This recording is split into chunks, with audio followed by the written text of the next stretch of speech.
याद रखें, इस मुल्क में हमारा अप्रोच गलत रहा। अच्छा नदवी, भारत में तेरा अप्रोच, हमारा अप्रोच गलत रहा।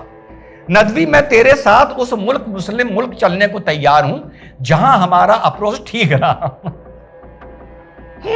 हम ये कहते फिरते रहे कि हमारा वतन हमारे दीन से ज्यादा मुकद्दस है। अबे ये कब हुआ नदवी? ये कब हुआ? जो छोटे वाले थे वो पाकिस्तान, इंडिया, श्रीलंका और बांग्लादेश जाके अय्याशी करने लगे, हैदराबाद आके अय्याशी करने लगे। जो माशाल्लाह बड़े वाले थे वो यूरोप और अमेरिका जाके अय्याशी करने लगे। जो बीच वाले थे उन्होंने बैंकॉक से काम चला दिया।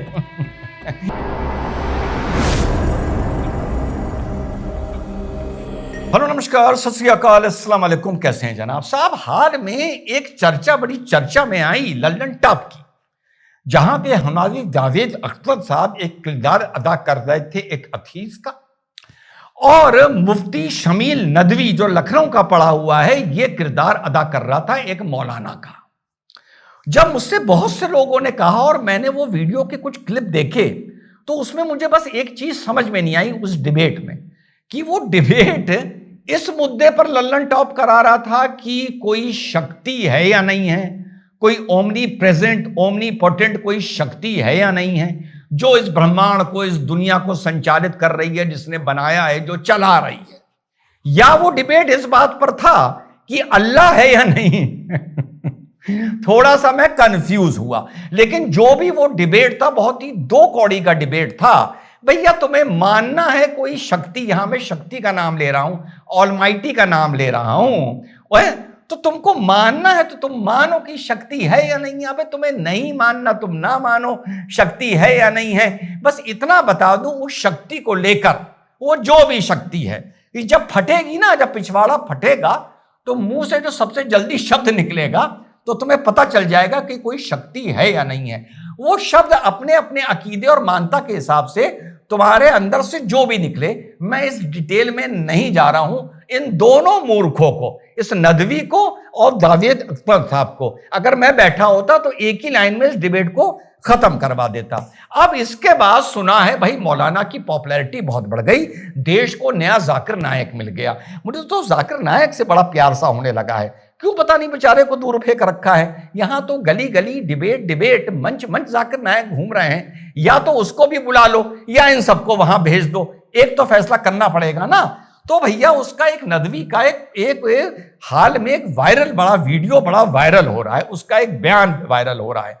आइए उसको सुनते हैं और उसका विश्लेषण करते हैं। ऐसे लोगों को पहले मैं ये भी सोचता था कि सुप्रीम कोर्ट में कोई सामने पड़ गया तो मैं क्या करूंगा। ठीक, वो तो मैंने 40% साबित कर दिया कि मैंने क्या करा। इंशाअल्लाह ताला 21 जनवरी के बाद और साबित कर दूंगा। काश ये नदवी भी मेरे सामने पड़ जाए, धागे खोल दूंगा। पहले सुनते हैं इसका बयान क्या है और बयान पे चर्चा कर फिर वीडियो को खत्म करेंगे। अगर हम चाहते हैं कि हमारे मौजूदा हालात सही हो जाएं, हमारे मौजूदा हालात, मुझे यह समझ में नहीं आ रहा है कि नदवी इस देश के मुसलमानों की बात कर रहा है या दुनिया के मुसलमानों की बात कर रहा है, क्योंकि नजर तो ये आ रहा है कि हालात दोनों जगह बहुत खराब है। आगे चलिए। तो हालात का हल किसी सियासी पार्टी के पास नहीं है। हालात का हल इताअत दीन में है, हालात का हल इकामत दीन में है, हालात का हल इत्तिबाए सुन्नत नबवी में है। याद रखें, इस मुल्क में हमारा अप्रोच गलत रहा। इस मुल्क में अब यह समझ में आ गया कि बात इस टाइम भारत की कर रहा है नदवी। अच्छा नदवी, भारत में तेरा अप्रोच, हमारा अप्रोच गलत रहा। नदवी, मैं तेरे साथ उस मुल्क, मुस्लिम मुल्क चलने को तैयार हूं जहां हमारा अप्रोच ठीक रहा। मैं भारत से माइग्रेट करना चाहता हूं। मैं भारत को छोड़ के जाना चाहता हूं। नदवी, तूने मेरे अंदर मुसलमान को जगा दिया। बस तू मुझे इतना बता दे वो कौन सा मुल्क है जहां अप्रोच ठीक रहा। शुरुआत करते हैं हम 1400 साल पहले। हजूर के पर्दे के बाद रशीदन खलीफाओं को मारने के लिए मुसलमान आ गए। किसी को जंग के बहाने मारा, किसी को मस्जिद में सजदे में मारा। चाहे आज झूठ बोलते रहो कि वो ये थे, वो यहूदी थे, वो ये थे, मारने वाला भी कलमा पढ़ रहा था और सजदे में जाने वाला भी कलमा पढ़ रहा था। अप्रोच तो मेरी जान वहीं गलत हो गया था, तो तुम यहां पर आके सियासी पार्टियों को क्यों दोष दे रहा है। और उसके बाद जब हमारे नबी के नस्लों का लहू बहाया गया करबला में, वाह वाह वाह वाह वाह वाह वाह, तो वहां पर ये पॉलिटिकल पार्टीज नहीं थी दो कौड़ी के, वहां पर यहूदी भी नहीं थे, वहां पे हिंदुत्व की ताकतें भी नहीं थी, वहां ईसाइयों की ताकतें भी नहीं थी, वहां इस्लाम के खिलाफ ताकतें भी नहीं थी। वो अप्रोच मेरी जान तब गलत हो गया था। अच्छा, तो मुझे अगर मिलेगा ना, मैं तुझसे यही पूछूंगा कि मैं अपनी सिटीजनशिप गंवाने को तैयार हूं, बस तो मुझे वो मुल्क बता दे। अच्छा, कहते हैं अल्लाह ताला ने वहां पर मिडिल ईस्ट में सबको तेल से नवाजा। जब तेल निकल के आया माशाल्लाह, तो लगा कोई काले रंग की गंदी कीचड़ है। वो तो किसी बंदे खुदा में अकल थी, उसने कहा इसमें चिकनाहट है, ये आग पकड़ रहा है, ये गंदी कीचड़ नहीं है।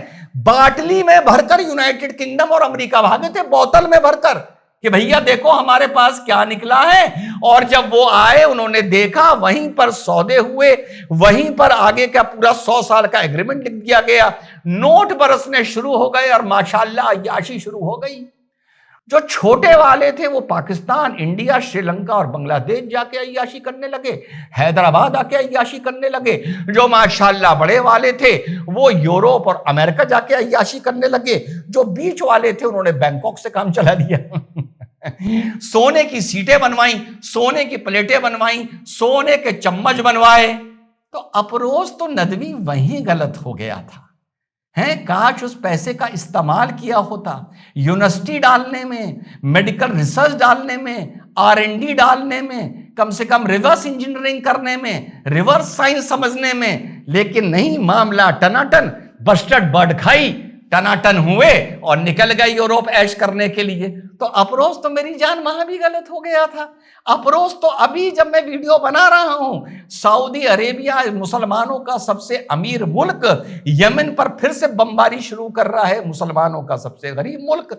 वहां सीरिया की मस्जिद में, अलावाइट मस्जिद में ब्लास्ट हो गया, उन्होंने विरोध किया तो सीरिया की आर्मी उन पर गोली चला रही है, कल 3 आदमी मार दिए। और ये जो बलूचिस्तान में हो रहा है, जो खैबर में हो रहा है, जो शियाओं के साथ हो रहा है, जो इनके साथ हो रहा है, तो मेरी जान अप्रोच सही है कहां? अपनी इस जो तूने तकरीर में बकवास की है 2 कौड़ी के, तो ये भी तो बता दे कि यहां अप्रोच गलत है, उनका अप्रोच देखो, वो अप्रोच सही है, वैसा बनना चाहो। हैं, वो तेरे पास उसका जवाब होगा नहीं। तभी मैं कहता हूं ना, आदमी अगर मेरे सामने पड़ जाए मैं धागे खोल दूं उसके। आगे सुनते हैं। हमने गलत अप्रोच इख्तियार किया, हम ये कहते फिरते रहे कि हमारा वतन हमारे दीन से ज्यादा मुकद्दस है। अबे ये कब हुआ नदवी? ये कब हुआ? मुसलमान कहते फिरते रहे कि हमारा वतन हमारे दीन से ज्यादा मुकद्दस है। तेरी उम्र तो मुझसे काफी कम लग रही है, 15 साल मान लेता हूं कम लग रही है, मैं 57 का हूं। जब मैंने वो दौर नहीं देखा तो 2 कौड़ी के तूने वो इस देश में कब दौर देख लिया जहां मुसलमान कहता फिरता था कि हमारा वतन पहले और मजहब बाद में है? हैं, क्या बकवास कर रहा है भाई? क्या सुनता है क्या? आगे चलें। हमने ये एतराफ किया कि सेक्युलर निजाम हमारे निजाम से ज्यादा मुकद्दस है। हम कुफरी अल्फाज कहते रहे। हमने ये तय किया कि सेक्युलर निजाम हमारे निजाम से ज्यादा बेहतर है। ना ना ना ना, फुटी कौड़ी के, यहां पर ऐसे लोग थे जिन्होंने कहा हमें सेक्युलर निजाम नहीं चाहिए, हमें इस्लामी निवास चाहिए। उन्होंने पाकिस्तान बना लिया, किसी ने बांग्लादेश बना लिया। तो क्या उनका अप्रोच ठीक है? क्या उनका अप्रोच ठीक है? तो वहीं चला जाना। या बांग्लादेश का अप्रोच ठीक है? तो तेरे हिसाब से तो नदवी मुसलमान के लिए सेक्युलर अप्रोच भी ठीक नहीं। जहां तेल निकला वहां भी ठीक नहीं। तेल की अय्याशी के चक्कर में वहां कभी डेमोक्रेसी नहीं आ पाई, हमेशा वहां तानाशाही रह गई। और तेल की लालच में विदेश की ताकतों को वहां के तानाशाहों ने अपना बाप बना लिया डॉलर्स के चक्कर में।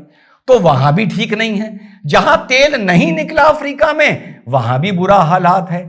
तो साहब, पाकिस्तान और बांग्लादेश, बाद में बांग्लादेश बन गया इस्लाम के नाम पर। बांग्लादेश बना था 1971 में सेक्युलर देश, फिर जनरल इरशाद ने आके उसको भी इस्लामी मुल्क बना दिया। तो वहां पे भी तो कुछ नहीं मिला 2 कौड़ी के। तभी तो कह रहा हूं तुझे ब्रिटिश निजाम, वेस्टर्न निजाम, डेमोक्रेटिक निजाम, तानाशाही का निजाम, सेक्युलर निजाम, इस्लामी निजाम अबे कौन सा ठीक है? हैं? आगे चल। होम मिनिस्टर होता ना, टंगवा लिया होता तुझे अभी तक मैंने। आगे चल। हम ऐसे अल्फाज और ऐसे जुमले अपनी जुबान से निकालते रहे कि फुला दरबार से जो फैसला हो जाएगा हम खामोशी से तस्लीम कर लेंगे। फला दरबार से जो फैसला हो जाएगा उसे खामोशी से तस्लीम कर लेंगे। अबे कौन सा दरबार? नाम तो बता। कांग्रेस का दरबार, समाजवादी पार्टी का दरबार, ममता दीदी का दरबार, इंदिरा गांधी का दरबार, ये भी तो बता। क्योंकि 2014 के बाद जो दरबार चल रहा है तुमने उसका तो कोई फैसला कबूल ही नहीं किया। ठीक, आगे चलिए। क्या फुला दरबार अगर शरीयत के खिलाफ हुक्म दे क्या तुम तस्लीम करोगे? शरीयत का तो मैं 21 जनवरी को शादी और तलाक को देके इंशाअल्लाह ताला धागे खोलने वाला हूं, बस मौका मिल जाए। देखना पहली चीज। और तू जो बड़ी शरीयत की बात कर रहा है नदवी, एक काम कर, एक PIL डालते हैं, जो भी अंजाम हो PIL का देखा जाएगा। तू पिटिशनर बन जा, मैं तेरा वकील बन जाऊंगा, AOR मेरे पास है। शरीयत के नाम पर एक PIL ये डाल नदवी, अगर तूने अपनी अम्मा का दूध पिया है, कि अगर 4 लोग चोरी करते पकड़े जाएं, 2 हिंदू 2 मुसलमान, और साबित हो जाए यानी सजा हो जाए पहली कोर्ट से कि भैया इन्होंने चोरी की थी, तो हिंदू को 6 महीने 8 महीने की सजा हो जाएगी और मुसलमानों के हाथ काट दिए जाएंगे। PIL करके तो देखते हैं। अरे सुप्रीम कोर्ट कॉस लगा दे, फटकार लगा दे, एक ईमानदारी तो साबित होगी शरीयत की तरफ। और अगर 4 आदमी कोई कत्ल करते हुए मिल जाएं, 2 हिंदू हों 2 मुसलमान हों, और साबित हो जाए कत्ल किया है, तो 2 हिंदुओं को 10 साल 15 साल 18 साल की सजा हो जाएगी और मुसलमानों का मीलौट गला काट दिया जाए। कौम इसके लिए तैयार है। हमें हिंदू से, हमें काफिरों से, हमें अल्लाह पर यकीन ना करने वालों से कोई मतलब नहीं। वो जाने, उनके गुनाह जाने, उनका मॉडर्न लॉ जाने। मीलॉर्ड आप हमारे लिए ये आदेश कर दीजिए। अम्मा का दूध पिया है तो ये PIL कर तो दे, अलाउ हो या ना हो ये वक्त बताएगा। और चलते चलते बता दूं, कभी किस्मत से कहीं इधर उधर तू मेरे चक्कर में अगर पड़ गया, मैं तेरे धागे खोल दूंगा। जय हिंद, वंदे मातरम, खुदा हाफिज।